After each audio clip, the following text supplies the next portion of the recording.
Hello मेरे प्यारे बच्चों, तो आप सभी को आपके अपने इस यूट्यूब चैनल मिशन 2 पे बहुत बहुत स्वागत है। तो आज जो आप लोगों का एग्जाम हुआ क्लास 9th के बच्चों का सोशल साइंस का, उसका आज हम इस वीडियो में आपको सामाजिक विज्ञान का सोशल साइंस का आपको आंसर की बताने वाले हैं। तो आप लोग फटाफट इसके उत्तर को मिला लो और देखिए कि आज के इस फाइनल एग्जाम में सामाजिक विज्ञान में आप कितने प्रश्न को सही किए हो और कितना गलत किए हो। ठीक है, और मिला लेने के बाद आप हमें नीचे जरूर कमेंट कर देना कि आप अपने इस सोशल साइंस के एग्जाम में कितना नंबर लाने वाले हो। तो चलिए इसका देखिए, सबसे जो पहला सवाल पूछा गया था, क्या सवाल था कि फ्रांस के सम्राट लुई 16वां को न्यायालय के द्वारा निम्न में से किस कारण से फांसी की सजा दी गई थी। तो फांसी की सजा उसको देशद्रोह के कारण सजा दिया गया था। तो ऑप्शन नंबर 20 का सही जवाब हो जाएगा। ठीक है, चलिए अगला सवाल देखते हैं हम लोग। दूसरा नंबर जो सवाल पूछा गया था, फ्रांसीसी क्रांति के दौरान 4 अगस्त 1789 की रात को नेशनल असेंबली को कौन से प्रावधान पारित किए गए थे।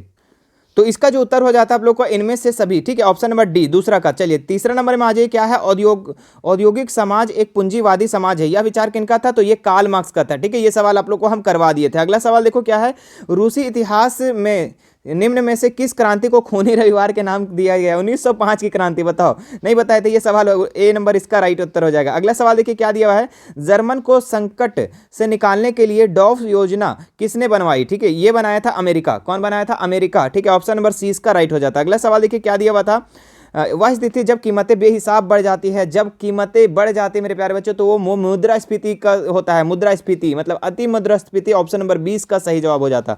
ठीक है, अगला सवाल देखिए 7 नंबर पूछा गया था, वनों के लुप्त होने की प्रक्रिया को क्या कहते हैं। वन विनाश कहते हैं। वन विनाश, वन धीरे धीरे खत्म होते जा रहा है, वन विनाश होगा। ऑप्शन नंबर ए इसका राइट हो जाएगा।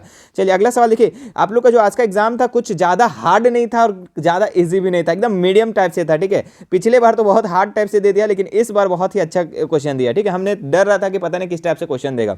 गद्दी समुदाय के लोग अपने मवेशियों को चराते हुए अप्रैल में वह उत्तर की तरफ चल पड़ते और पूरी गर्मी लाहौल की स्पीति में बिता देते। लाहौल की स्पीति भारत के किस राज्य में स्थित था। ठीक है, तो ये आपका Himachal Pradesh. Himachal Pradesh, option number D इसका राइट हो जाता। अगला सवाल देखिए 9 नंबर जो सवाल पूछा गया था, 1871 में ब्रिटिश औपनिवेशिक शासक सरकार द्वारा पारित सबसे खराब कानूनों में से एक कानून निम्न में से कौन था। ठीक है, तो विधवा पुनर्विवाह अधिनियम, आपराधिक जनजाति अधिनियम, सरकारी गोपनीय अधिनियम या बाल निरोधक अधिनियम। ठीक है, तो इसका जो राइट उत्तर हो जाता है आप लोग का ऑप्शन नंबर बी, आपराधिक जनजाति अधिनियम। अगला सवाल देखिए क्या पूछा गया था, हाँ, क्या है, बिदोइनिस, ठीक है, बर्बेर्स, मसाई, सोमाली, बुरान, तुर्काना कुछ चरवाहा समुदाय के नाम है। ये चरवाहा समुदाय के किस देश में पाए जाते थे। देखिए आप लोगों को चरवाहा बताए थे अफ्रीका में, ये बताए थे ना, मसाई, सोमाली, बुरान, ये बेरबर्स, ये आपका अफ्रीका में। ठीक है, अगला सवाल देखिए 11 नंबर में पूछा गया था, निम्न में से कौन सा देश विश्व की रोटी की टोकरी वाला देश के नाम से जाना था। देखिए आप लोग को हम वीकली टेस्ट में ये क्वेश्चन हम करवाए थे। ठीक है, किसको रोटी की टोकरी वाला देश किसे कहा जाता था, तो ये कहा जाता था अमेरिका को। ऑप्शन नंबर सी इसका राइट हो जाएगा। ठीक है, अगला सवाल देखिए क्या पूछा था, भारत पहली बार क्रिकेट किस देश में खेला गया था। एकदम कितना लॉलीपॉप सवाल पूछ दिया, इंग्लैंड में मेरे प्यारे बच्चों, इंग्लैंड में। ऑप्शन नंबर डी इसका राइट हो जाएगा। अगला सवाल देखिए, अंडमान निकोबार कहाँ स्थित है। अंडमान निकोबार जो है आपका कहां पे स्थित है, तो ये आपका हिंद महासागर में, बंगाल की खाड़ी के दक्षिणी साइड हिंद महासागर में अंडमान निकोबार स्थित है। अगला देखिए क्या दिया हुआ है, निम्न में से किस पर्वत की पूरी श्रृंखला का एक युवा स्क्लेरिकृति को दर्शाती है। ठीक है, तो अरावली, विंध्याचल, हिमालय या नीलगिरी। ठीक है, तो 14 का उत्तर हो जाएगा सी नंबर, हिमालय। क्या हो जाएगा, हिमालय। अगला सवाल देखिए क्या दिया हुआ है यहाँ पे, 15 नंबर में जो क्वेश्चन पूछा गया था, भारत की भौगोलिक आकृतियों को निम्नलिखित में से किस वर्गों में विभाजित किया जाता है।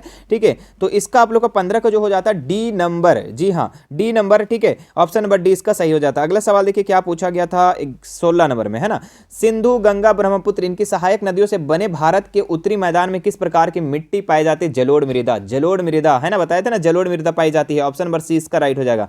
अगला सवाल देखिए मेरे प्यारे बच्चों, हिमालय की नदियां अपने उत्पत्ति के स्थान से लेकर समुद्र तक के लंबे समय को तय करती है। ये मार्ग ऊपरी भागों को किस प्रकार की क्रिया करती है। देखो जो नदियां जो है ऊपरी के भाग को क्या करता है, वो अपर्दन करता है, मृदा को अपर्दन करता है। ऑप्शन नंबर ए इसका राइट हो जाता है। ठीक है, अगला सवाल देखिए क्या दिया हुआ है कि पूर्णा वंधा, प्राहिंता, मांजरा निम्न में से किस नदी की सहायक नदियां हैं। तो ये आपका किस नदी की सहायक नदियां हैं, तो ये आपका गोदावरी नदी है ना। ऑप्शन नंबर सी इसका राइट हो जाता है। अगला सवाल देखिए क्या दिया हुआ है, कर्क रेखा, है ना, कर्क जो है वृत्त पश्चिम से कच्छ से रन से लेकर देश के मध्य भाग होकर पूर्व में भारत की किस राज्य से होकर गुजरती है। तो देखिए आपका जो भारत था बच्चों, आप लोग को हम 8 राज्य का नाम बताए थे, तो यहां से स्टार्ट होता है, गुजरात से स्टार्ट, और कहां पे खत्म होता है, मिजोरम में, है ना, त्रिपुरा मिजोरम। तो मिजोरम इसका राइट उत्तर हो जाता है, पूर्व में मिजोरम। Option number B.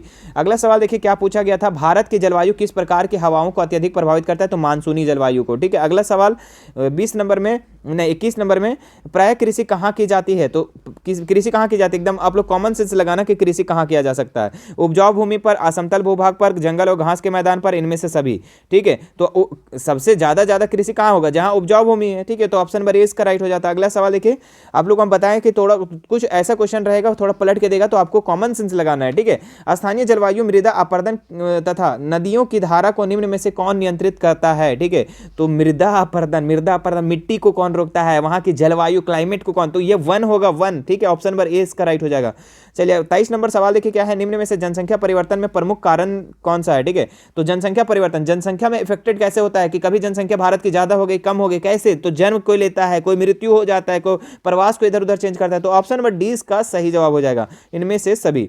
चलिए 24 नंबर में आ जाइए, निम्न में से हर व्यक्ति अपना शोषक अपने आप बन जाने का अधिकार देता है। ठीक है, तो लोकतंत्र जो है अपने आप का शोषक बन जाने का अधिकार देता है, ऑप्शन नंबर बी इसका राइट हो जाएगा। चलिए अगले सवाल की तरफ बढ़ते हैं, क्या दिया हुआ है, लोकतंत्र के विपक्ष में दिया गया तर्क निम्न में से कौन सा सही नहीं है। लोकतंत्र के विपक्ष में दिया गया तर्क जो है कौन सा सही नहीं है, आयोग्यों की पूजा, जनमत पर आधारित शासन, अनुत्तरदायी शासन, धनवानों की प्रबलता। तो इसका आप लोग का सी नंबर इसका राइट हो जाएगा। ठीक है, ऑप्शन नंबर सी। अगला सवाल देखो क्या है, हाँ, भारत संविधान कब बनकर तैयार हुआ, भारत संविधान कब बना था। देखिए कब बना था, कब लागू हुआ था, आपको सुबह भी बताए थे और हमेशा इसके बारे में हम चर्चा करते रहते थे। ठीक है, 26 नवंबर बाबू, 26 नवंबर 1949 को बना था। ठीक है, और लागू हुआ था 50 में 26 जनवरी को, तो ऑप्शन नंबर ए इसका सही हो जाता। अगला सवाल देखो क्या पूछा गया था, मैं भारत के लिए ऐसा संविधान चाहता हूं जो उसे गुलामी और अधीनता मुक्त करे। यह कथन 1931 में अपनी पुस्तक यंग इंडिया में किसने लिखा, तो यंग इंडिया में कौन लिखा था, यंग इंडिया में कौन लिखा था, तो ये लिखा था Mahatma Gandhi, option number C का राइट हो जाता। अगला सवाल देखिए क्या पूछा गया था, 26 अप्रैल 1994 के मध्य रात्रि को दक्षिण अफ्रीका के एक नया लोकतांत्रिक देश बन गया, इसके साथ वहां की निम्न में से क्या परिवर्तन देखने को मिला। ठीक है, तो इसका जो 28 का हो जाएगा आपका डी नंबर। ठीक है, रंगभेद शासन वाले शासन व्यवस्था, सभी नस्ल के मिलीजुली सरकार और गणराज्य बनने का झंडा लहराया गया। ठीक है, इनमें से सभी इसका उत्तर हो जाएगा। अगला सवाल देखो क्या पूछा गया 29 नंबर में कि किसी भी लोकतांत्रिक नियमित अंतरालों पर निम्न में से क्या होना अनिवार्य माना जाता है। ठीक है, तो चुनाव, संवैधानिक संशोधन, युद्ध, ठीक है, या इनमें से कोई नहीं। तो यहाँ पे आपका लोकतंत्र के नियमित अंतरालों पर क्या होना, मतलब कि लोकतंत्र के विभिन्न अंतरालों पर क्या होना अनिवार्य, तो चुनाव होना बहुत जरूरी है बच्चों। ठीक है, अगला सवाल देखते हैं हम लोग, भारत के वरना फिर मनमानी हो जाएगा ना, भारत के निर्वाचन आयोग को निम्न में से कौन सा अधिकार प्राप्त है। ठीक है, तो भारत के निर्वाचन आयोग को कौन सा, तो चुनाव प्रक्रिया को संचालन करने का निर्णय लेना, आदर्श चुनाव की संहिता लागू करना, हाँ, तो इनमें से सभी इसका राइट हो जाएगा, ऑप्शन नंबर डी। अगला देखो 31 नंबर जो सवाल को पूछा गया था कि निम्न में से कौन सरकार का प्रमुख होता है और सरकार की ओर से अधिकारों को प्राप्त होता है। प्रधानमंत्री, प्रमुख कौन होता है, प्रधानमंत्री, ऑप्शन नंबर 20 का राइट हो जाता है। ये भी सवाल आपको हम करवा चुके थे। अगला देखिए क्या है, 1979 में सरकार की सामाजिक शैक्षिक रूप से पिछड़े वर्ग की पहचान के उद्देश्य से एक आयोग का गठन किया गया था, उस आयोग को किस नाम से जाना जाता है। ठीक है, तो उसको हम लोग किस नाम से जाने जाते हैं, तो मंडल आयोग, किसे, मंडल आयोग, ऑप्शन नंबर सी का राइट हो जाता है। ठीक है, चलिए अगला सवाल देखिए यहाँ पे क्या है अरे काफी लॉलीपॉप सवाल है कि निम्न में से अधिकार 44वां संशोधन अधिनियम 1978 में मौलिक अधिकारों की सूची से हटा दिया गया। मौलिक अधिकार मेरे प्यारे बच्चों 6 हो गया है, पहले कितना था 7, एक अधिकार को हटा दिया गया। क्या नहीं बताए थे हम, एक अधिकार को हटाया, संपत्ति के अधिकार को हटा दिया गया है। तो ऑप्शन नंबर ए इसका सही जवाब है। बताओ कितना आसान सवाल है। ठीक है, अब कुछ बच्चे कहेंगे कि सर नहीं मिला। ठीक है, अरे सुबह वाला क्वेश्चन से हो सकता है 1-2 मिला होगा, सब नहीं मिला होगा, लेकिन आप लोग अगर शुरू से मेरे साथ तैयारी कर रहे होंगे तो उम्मीद है कि आपका अच्छा एग्जाम गया होगा, है ना। कुछ क्वेश्चन गलत किए होंगे, क्योंकि वो तो कंपलसरी है कि थोड़ा बहुत हो ही जाता है मिस्टेक सबसे, है ना, बाय मिस्टेक।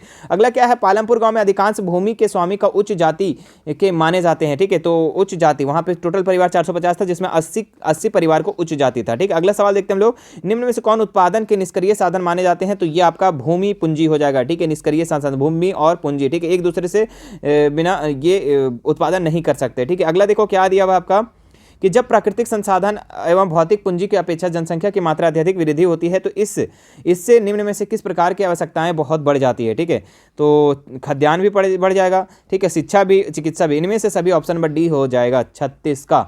चलिए अगला देखिए 37 नंबर क्वेश्चन था, जब प्रचलित मजदूरी की दर से काम करने के इच्छुक लोगों को रोजगार नहीं पा सके तो इसे क्या कहा जाता है। ठीक है, हाँ देखो बहुत अच्छा सवाल, देखो एकदम पलट दिया कि नहीं पलटा, बिल्कुल पलटा।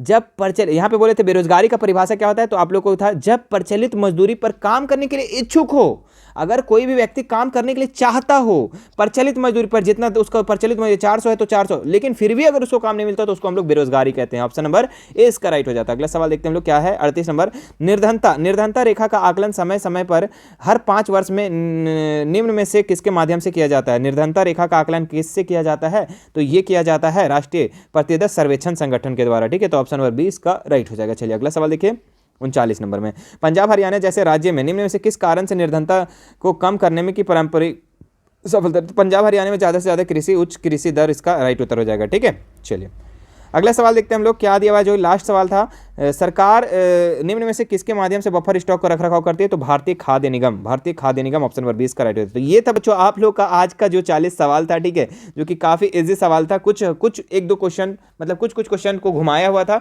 बाकी कुछ क्वेश्चन एकदम सेम टू सेम उसी तरीके से पूछा गया था। मुझे आशा है कि आपका आज एसएसटी का एग्जाम अच्छा गया होगा। ठीक है, जैसे कि मैंने सुबह से डर रहा था कि पता नहीं किस टाइप से क्वेश्चन पूछेगा, लेकिन उतना कोई हार्ड नहीं पूछा है, मीडियम टाइप से क्वेश्चन को पूछा है आप लोगों को। ठीक है, पिछली बार थोड़ा सा उन लोगों को हार्ड पूछा था, उससे पिछले और पूछा था हार्ड। ठीक है, लेकिन इस बार आप लोग अच्छा एग्जाम पूछा था। बताइए आप इस एसएसटी में आप कितना नंबर ला रहे हो? ठीक है, ये 40 में से आप कितना नंबर ला रहे हो, ये आप हमें नीचे कमेंट करके जरूर बताना। ठीक है, और अपने दोस्तों के साथ इस वीडियो को शेयर करना और देखना कि वो कितने नंबर ला रहे हैं। और अगर आप कल हिंदी वाला, इंग्लिश वाला, ठीक है, हिंदी इंग्लिश और मैथ और साइंस का अगर आप आंसर की नहीं मिलाए हैं तो वो भी आप मिला लेंगे। वीडियो अपलोड है हमारे मिशन 2 चैनल पर। ठीक है, और मेरे प्यारे बच्चों, आप लोग की पढ़ाई के लिए, आपके स्टडी के लिए हमारा ऐप लॉन्च हो चुका है। ऐप लॉन्च हो चुका है। कौन सा ऐप? मिशन 2 वाले सर आपका लॉन्च हो चुका है। आप उसे डाउनलोड कर सकते हैं और अपनी पढ़ाई को निरंतर बनाए रख सकते हैं। ठीक है, निरंतर बनाए रख सकते हैं, मतलब कि चालू रहेगा उसी तरीके से। और आप लोग को टेस्ट वगैरह वहाँ पे सारी चीज़ कंप्लीट करवाई जाएगी। तो आपको प्ले स्टोर पे अभी आपको वहाँ पे डाउनलोड करेंगे तो आपको कुछ नहीं मिलने वाला है, लेकिन हाँ, मैं जैसे फ्री होता हूँ तो वहाँ पे आप लोग को हर चीज़ मिलना स्टार्ट हो जाएगा। ठीक है, चलिए फिर मिलते हैं नेक्स्ट वीडियो में। Thank you so much. हमसे जुड़ने के लिए हमारा व्हाट्सअप चैनल का लिंक डिस्क्रिप्शन में दिया हुआ है। ठीक है, और हम अच्छे से तैयारी करेंगे, धुआं कर देंगे अगले क्लास 10th में। ठीक है, मिलते हैं नेक्स्ट वीडियो में। Thank you so much.